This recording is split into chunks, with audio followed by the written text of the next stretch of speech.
Viral అవుతున్నటువంటి doctor తను చేసేటటువంటి సేవా కార్యక్రమాలు మనందరికీ తెలిసిన విషయమే. అసలు డాక్టర్ గారు హాస్పిటల్కి రాగానే ముందుగా తను ఇక్కడ పేషెంట్తో మాట్లాడడం ఇక్కడ మీరు చుట్టూ చూసుకోవచ్చు.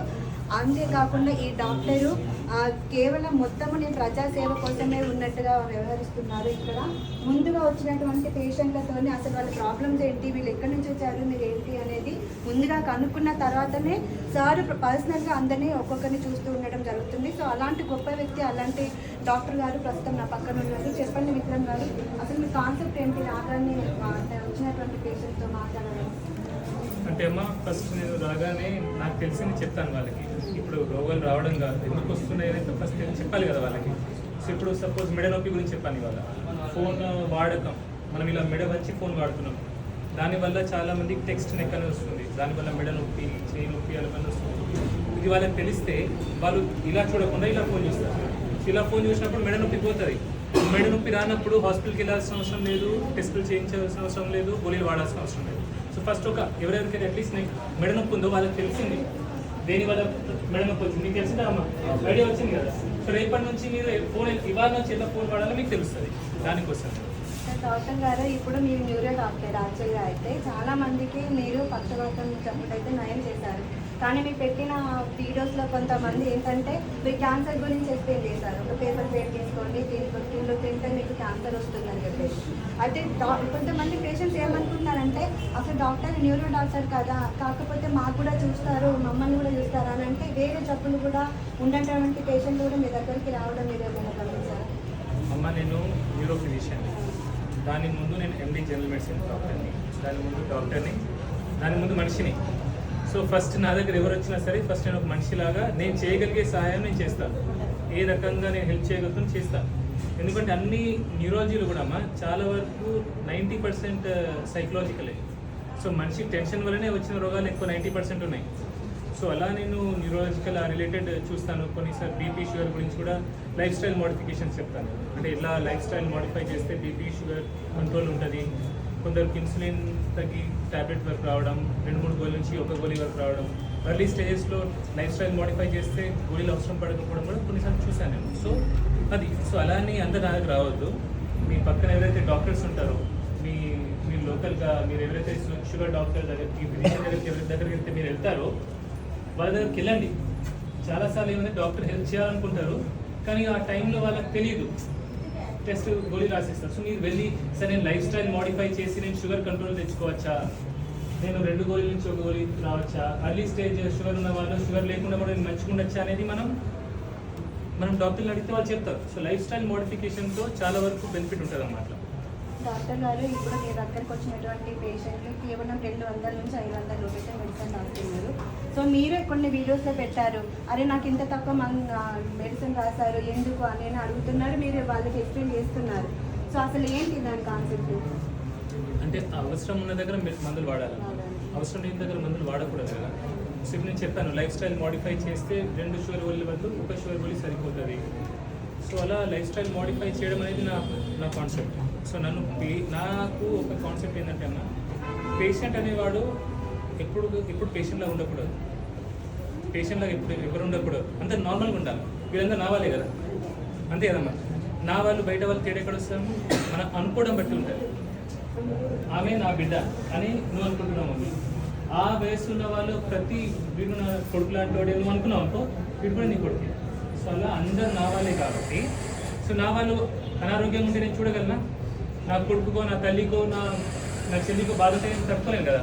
అలాగే వీరందరూ బాగుంటే నేను తట్టుకోలేను. కాబట్టి ఇలాగ నార్మల్ కావాలి, లైఫ్ స్టైల్ మోడిఫై చేస్తే ఎలా, ఎందుకంటే చూశాను కాబట్టి. తెలియకపోతే వేరే విషయం, తెలిసి కూడా 10 మందికి చెప్పకపోతే అది తప్పవుతుంది కదా. అదే నేను ట్రై చేస్తున్నాను. అంటే డాక్టర్, ఇప్పుడు మీరు రోజు ఓపీ దగ్గర అంటే 100 నుంచి 120, 150 వరకు చూస్తారు కదా. సో మీ టైం ఎలా పాసిబుల్ అవుతుంది? మందిని చూడడం, అందులో ఎమర్జెన్సీ కేసులు రావడం, పర్సనల్గా మళ్ళీ వాళ్ళ దగ్గరికి వెళ్ళాలంటే అడ్మిట్ అయిన వాళ్ళ పేషెంట్స్ కూడా ఉంటారు, వాళ్ళని కూడా మీరు చెక్ చేస్తుంటారు. సో ఇదంతా మీరు ఎలా బ్యాలెన్స్ చేస్తారు? అంటే మీ పర్సనల్ లైఫ్ కూడా మీకు ఇంపార్టెంట్, మీ లైఫ్ కూడా మీకు ఇంపార్టెంట్, ఇవన్నీ ఎలా బ్యాలెన్స్ చేస్తున్నారు?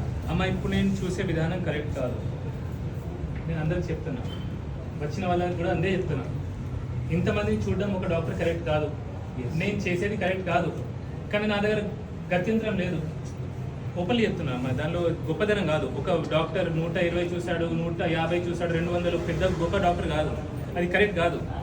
నేను యాక్చువల్లీ ఇది నా ట్రీటింగ్ స్టైలే కాదు.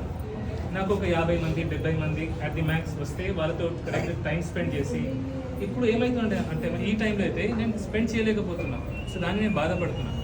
అయినా కూడా నేను మ్యాక్సిమం ట్రై చేస్తున్నాను. 2, 3, 4 అసిస్టెంట్ని పెట్టాను. వాళ్ళు స్క్రీన్ చేసి నా దగ్గర వచ్చేసరికి నేను ఏదైతే ఇంపార్టెంట్ టాపిక్ మాటలు ఉంటే అవే మాట్లాడుతున్నాను పేషెంట్తో. I'm trying to do my best. So personal time అంటారా, ఇంతమంది బాధలు ఉన్నప్పుడు నాకు పర్సనల్ టైం ఎక్కడ ఉంటుంది మమ్మీ? అంతే కదా అమ్మ. ఇప్పుడు నా తల్లి చెల్లి బాధపడుతున్నప్పుడు నేను కంఫర్టబుల్ ఉండలేను కదా, అలా కానీ సార్. సో అలాగే ఇప్పుడు మీరు ఇంతవరకు అంటే మీరు ఒక వీడియోలో పెట్టారు, నాకు కొంచెం పర్సనల్ ప్రాబ్లం అయింది, సో నేను అందుకే ఇలా కొంచెం దూరం ఉన్నాను 4 నెలలు, ఇప్పుడు మళ్ళీ చేస్తున్నాను. ఆ కారణం ఏంటో మీకు తెలుసు అమ్మ. ఇంతకుముందు చెప్పినాను, దేవుడి గురించి చెప్పినాను. దేవుడు అనేది విశ్వాసం కాదు, వాస్తవం. సో దేవుడు అనేవాడు ఉన్నాడు, నమ్మడం కాదు. ఉన్నాడని తెలిసిన వాడు ఎవడైనా సరే నా అలాగే ఉంటాడు. సో అందరికీ తెలియకపోవచ్చు, నాకేదో దేవుడి దేవల తెలిసింది కాబట్టి నేను ఇలా ఉన్నాను. సో ఆ ఇన్సిడెంట్ అనేది దేవుడు ఉన్నాడని తెలియడమే, దేవుడు తెలియడమే. అదే అమ్మా, ఏం లేదు చెప్తున్నా కదా, అది చెప్పేటట్టు ఉండదమ్మా. ఎవరికైతే నిజంగా చాలామందికి తెలుసుంటుంది దేవుడు, ఎవరికైతే తెలుస్తుందో వాళ్ళు అది చెప్పలేరు. సార్ మీరు అంటే డాక్టర్ కాబట్టి చాలా పేషెంట్ని చూస్తుంటారు, మీకు కొంచెం స్ట్రాంగే. కానీ కొన్ని విషయాలు చూస్తుంటే, పేషెంట్ చూస్తుంటే మీరు వాళ్ళు చెప్పేటప్పుడు ఎమోషనల్ అవ్వడము, అంటే మీరు చిన్న పెద్ద అని లేకుండా చూడడం, వాళ్ళకి నమస్కారం పెట్టడము, మీరు నా వాళ్ళు అనుకోవడము చాలా ఆశించదగ్గ విషయం సార్. అసలు ఎందుకు మీకు ఆలోచన, ఎందుకు అంత సేవ దృక్పథం చేయాలనిపించింది? అంటే కరీంనగర్లో చూసుకుంటే చాలా కార్పొరేట్ హాస్పిటల్స్ ఉన్నాయి, చాలా ఫేమస్ హాస్పిటల్స్ ఉన్నాయి. అంటే కొంతమంది డబ్బు లేని వాళ్ళు అక్కడికి వెళ్ళారనుకోండి, వాళ్ళకి లక్షలలో వేలలో ఖర్చు చేసుకుంటారు, వస్తారు. సో అలాంటి వాళ్ళకి మీరు ఒక నిదర్శనం, నిజంగా చెప్పానంటే. సో ఎందుకు అట్లా అంత సేవ దృక్పథం ఎందుకు మీరు ఉంది? అంటే మీ ఫ్యామిలీ నుంచి ఎవరైనా అలా ఉన్నారా, లేకపోతే మీ అంతటా మీరే ఇందాక మీరు దేవుడు ఉన్నాడని నమ్మినప్పుడు మీకు తెలుసు కాబట్టి. సో ఈ జీవితం అనేది చాలా చిన్నదమ్మా, వెరీ స్మాల్, చిన్న జీవితం. ఇక్కడ ఒక మగాడిలా పుట్టినా, ఒక ఆడదానిలా పుట్టినా ఎవరైనా సరే మనం పెళ్లి చేసుకుంటాం, మన పిల్లలు పుడతారు, మన తల్లిదండ్రులు ఉంటారు. వాళ్ళకి అవసరం ఉన్నంత వరకు మనం సంపాదించడం అది మన ధర్మం, మన కర్తవ్యం కూడా. అంతవరకు సంపాదించిన తర్వాత వాళ్ళకి సరిపోయిన తర్వాత ఇంకా నాకే కావాలి, నాకు మాత్రమే కావాలి, పక్కవాడు ఏమైనా పర్వాలేదు, నేను మాత్రం బాగుండాలి అనుకోవడం ఉంచుడమ్మా. అంతకంటే పెద్ద పాపం ఏం లేదు. అలా ఆలోచించేటప్పుడు మంచిగా కాదు యాక్చువల్లీ. సో అలాంటి ఆలోచన నాకు లేదు కాబట్టి నేను ఇలా ఉంటాను అంతే. Thank you sir. ఇంకా కొంచెం అంటే మీరు ఏమనుకోనంటే మీ పర్సనల్ లైఫ్, అంటే మీరు ఏం చేస్తుంటే ఆల్రెడీ మీ డాక్టర్, సో మీ వైఫ్, మీ మదర్, మీ ఫాదర్, మీ పిల్లలు కొంచెం నాకు నేను పుట్టింది పెరిగింది కరీంనగర్ అన్న. మా నాన్నగారు ఆర్మీ ఆఫీసర్, ఆర్మీలో 18 సంవత్సరాలు 18 ఇయర్స్ సర్వీస్ ఇచ్చారు. సర్వీస్ ఇచ్చి రిటైర్ అయిపోయారు. మా అమ్మగారు హౌస్ వైఫ్, బాగా కష్టపడి నన్ను నా తమ్ముడిని పెంచారు. యాక్చువల్లీ నాకు డాక్టర్ అవ్వాలని లేకుండే, నాకు సమాజ సేవ చేయాలని ఉండే. సార్ ఇప్పుడు మీరు డాక్టర్ అవ్వాలని లేదు అని అన్నప్పుడు నాకు క్వశ్చన్ లేదండి. మీరు ఆల్రెడీ ఒక సినిమాలో హీరోలా కూడా చేశారు. అంటే సినిమాలో హీరో అంటే అందరికీ హీరోనే, కానీ మీరు నిజ జీవితంలో డాక్టర్ రూపంలో ఉన్నటువంటి హీరో. సో దీనికి మీరు యాక్చువల్లీ హీరో అంటే నేను హీరో అవ్వాలని ఏం చేయలేదమ్మా. నా క్లోజ్ ఫ్రెండ్, నాకు ప్రాణ స్నేహితుడు వాడు చనిపోవడం జరిగింది. సో ఆ టైంలో నేను డిప్రెషన్లో ఉన్నా, చాలా డిప్రెషన్. ఇది 2016, 5 సంవత్సరాల క్రితం ఆల్మోస్ట్. సో ఆ టైంలో వన్ మంత్ వరకు హాస్పిటల్కి వెళ్ళలేదు నేను. సో అప్పుడు మా జూనియరే ఆయన సినిమా తీస్తా అని అన్నాడు. తీస్తున్నా సార్ మీరు కూడా రండి, ఒక వేషం ఇస్తా అన్నాడు. సరే టైంపాస్ కోసం మూమెంట్ అట్లా డిఫరెన్స్ ఉంటుంది కదా అని నేను వెళ్ళడం జరిగింది. సినిమా ఆఖరికి నాకు తెలిసిందంటే నేను దానిలో హీరో అని, అదర్వైజ్ నాకు హీరో అని నాకు తెలియదు ఆ మూవీలో. సో నేను ఇచ్చిన 1 మంత్ టైం అంటాను. 1 మంత్ చేసిన తర్వాత మళ్ళీ హాస్పిటల్ వచ్చేసింది. మా wife doctor Pavani Reddy. Love marriage. Okay. So Pavani, but ఇప్పుడు పావని ఠాకూర్ విక్రాంత్. ఓకే.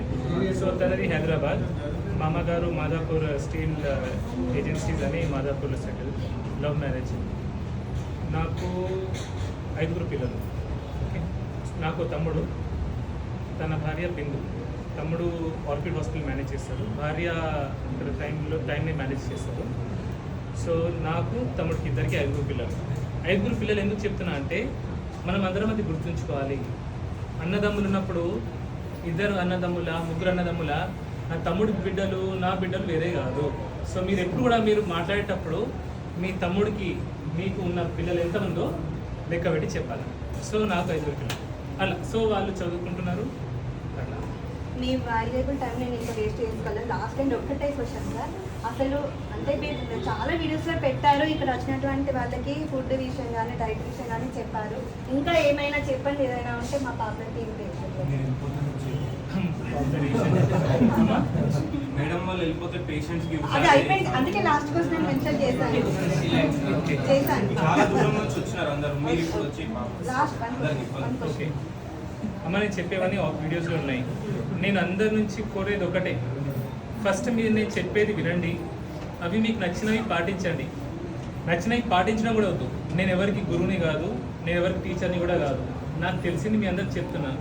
నేను చెప్పినంత మీరు మీ దగ్గర ఫోన్స్ ఉన్నాయి, స్మార్ట్ ఫోన్స్, అందులో మీరు చెక్ చేసుకోండి, రీచెక్ చేసుకోండి, మీ రీసెర్చ్ మీరు చేయండి. ఇంకోటి, యూట్యూబ్లో, ఇన్స్టాగ్రామ్లో, ఫేస్బుక్లో నేను ఇన్ఫ్లుయెన్స్ అనే కాదు, నేను కంటెంట్ క్రియేటర్నే కాదు. కంటెంట్ క్రియేటర్స్ ఏం చేస్తారంటే ఎన్నెన్నో విషయాలు చెప్తుంటారు హెల్త్ పరంగా. అవి మీరు గుడ్డిగా నమ్మేయకండి, గుడ్డిగా నమ్మేసి అవి ఫాలో చేయదు. ఈవెన్ నేను చెప్పేది కూడా, నేను ఒక ఏమంటారు డాక్టర్ని అయినా కూడా నా మాట కూడా గుడ్డిగా నమ్మకూడదు. మీరు రీసెర్చ్ చేయండి, చాట్ జీపీటీ, గూగుల్ అంత ఉంది, అది చేసిన తర్వాత ఏది కరెక్ట్ అనిపిస్తే అది చేయండి. కానీ ఒకటైతే కరెక్ట్, ఈ ఫోన్ గురించి వాళ్ళకి చెప్పాను మీకు, ఈ క్యాన్సర్ పేపర్, ప్లాస్టిక్ పేపర్ గురించి చెప్పాను. ఓకే, కొన్ని చెప్తుంటారు కదా, అట్లాంటివి అయితే మీరు గుడ్డిగా నమ్మచ్చు. Thank you so much sir.